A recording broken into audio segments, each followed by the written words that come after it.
உத்தரமேரூர் அருகே உள்ள இரும்பு உருக்கும் தொழிற்சாலையில் 2 நாட்களுக்கு முன்பு இறந்து போன தொழிலாளிக்கு இழப்பீடு வழங்க கோரி சக தொழிலாளர்கள் போராட்டத்தில் ஈடுபட்டனர். காஞ்சிபுரம் மாவட்டம் காளியம்பூண்டி கிராமத்தில் செயல்படும் நோபல் டெக் இரும்பு உருக்கும் தொழிற்சாலையில் தொடர்ந்து விபத்துகள் நடைபெற்று வருகிறது. இந்நிலையில் கடந்த 2 நாட்களுக்கு முன் உயிரிழந்த தொழிலாளி குடும்பத்திற்கு இழப்பீடு வழங்க கோரி CITU தொழிற்சங்கம் சார்பில் கண்டன ஆர்ப்பாட்டம் நடைபெற்றது. இதில் கலந்து கொண்ட CITU தொழிற்சங்க தலைவர் முத்துக்குமார், இந்த தொழிற்சாலையில் தொடர்ச்சியாக உயிரிழப்புகள் நடந்தும் தொழிலாளர் நலத்துறை மற்றும் மாசு கட்டுப்பாட்டு வாரியம் எந்த நடவடிக்கையும் எடுக்கவில்லை என தெரிவித்தார். இந்த தொழிற்சாலை முழுக்க அதனுடைய உற்பத்தி சட்டத்துக்கு விரோதமாக, அதாவது தொழிற்சாலை சட்டத்துக்கு விரோதமாக உற்பத்தி முறை இருக்கிறது. தொழிலாளிகளுக்கு உரிய உணவு இடைவேளை நேரங்கள் வழங்கப்படுவது கிடையாது.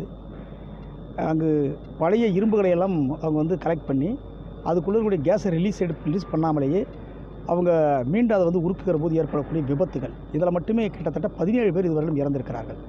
இது போன்ற விபத்து 3 ஆண்டுகளுக்கு முன்னால் ஒரே நேரத்தில் 7 பேர் செத்து போனார்கள். இவ்வளவு கொடூரமான விபத்துகள் இப்போது நேற்றைய 2 தினங்களுக்கு முன்பாக ஜெகதாம்பா யாதவ் என்கிற பீகார் மாநிலத்தைச் சேர்ந்த எங்கள் தொழிற்சங்கத்தின் உறுப்பினர், இந்த தொழிற்சாலையுடைய நிரந்தர தொழிலாளி, 60 அடி உயரத்தில் அவர் ஒரு மிகப்பெரிய இரும்பு உருக்குகிற பணியில் ஈடுபடுகிற போது கடுமையான வெப்பம், மூச்சு திணறல் இவையெல்லாம் ஏற்பட்டு மின்சார பாய்ச்சியும் நடந்திருப்பதாக சொல்கிறார். என்ன உண்மை என்று முழுமையாக எங்களால் சொல்ல முடியவில்லை. உணவுக்கான வாய்ப்புகள் தரப்படவில்லை. திடீரென்று அவர் அங்கேயே அதிர்ச்சி அடைந்து மரணம் அடைகிறார். இது போன்ற ஒரு விபத்து என்பது அநேகமாக காஞ்சிபுரம் மாவட்டத்திலே ஒரு ஆலைக்குள் இவ்வளவு விபத்து என்பது இங்கு தான் நடந்து கொண்டிருக்கிறது. ஏற்கனவே இது குறித்தெல்லாம் தொழிற்சாலை அதிகாரிகள் புகார் தெரிவித்திருக்கிறோம். கூட்டாய்வு செய்தார்கள். கடந்த முறை 7 பேர் மறைந்த போது எல்லாமே இங்கு சட்டத்துக்கு விரோதமாக இந்த தொழிற்சாலை இயக்கப்பட்டிருக்கிறது என்று தெளிவாக அவர்கள் குற்றப்பத்திரிகை கொடுத்திருக்கிறார்கள். எந்த நடவடிக்கையும் இல்லை. இப்படிப்பட்ட சட்டத்துக்கு விரோதமாக சுத்துப்பட்டு கிராமம் முழுவதும் இந்த தொழிற்சாலையால் கரும்புகையால் காற்று மாசுபட்டிருக்கிறது.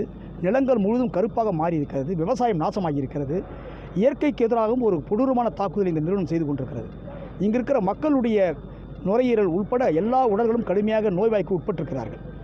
எனவேதான் ஆலைக்கு உள்ளேயும் மனிதர்களுக்கு பாதுகாப்பில்லை, ஆலைக்கு வெளியேயும் பாதுகாப்பில்லை, இயற்கைக்கும் பாதுகாப்பில்லை என்கிற போது இது முழுக்க இந்த தொழிற்சாலை இது கடுமையான முறையில் லாபத்திற்காக எல்லா விதமான அராஜக நடவடிக்கையில் ஈடுபட்டிருக்கிறது.